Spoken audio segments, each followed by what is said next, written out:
Bilang masayang pagsalubong sa bagong taon, matagumpay na nagsagawa ng gift-giving activity ang mga tauhan ng Pangasinan 2nd Provincial Mobile Force Company sa barangay Nangapugan, Sangkintin, Pangasinan. Ang nasabing aktibidad ay pinangunahan ni Police Corporal Melanie Arocampo sa ilalim ng pangangasiwa ni Police Lieutenant Colonel Richard Q. Angrade, Force Commander. Sa aktibidad na mahagi ang kapulisan, nakabuuang 18 sako ng bigas na tag 5 kilo, 120 laruan at 50 tuwalya para sa mga bata at pamilyang residente ng barangay.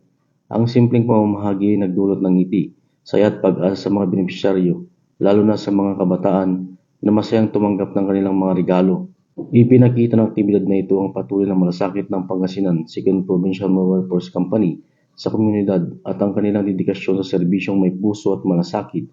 Sa pagsisimula ng bagong taon, naway magsilbing inspirasyon ang gawaing ito upang higit pang magpatibay ng diwa ng bayanihan, pagkakaisa at pagtutulungan sa komunidad.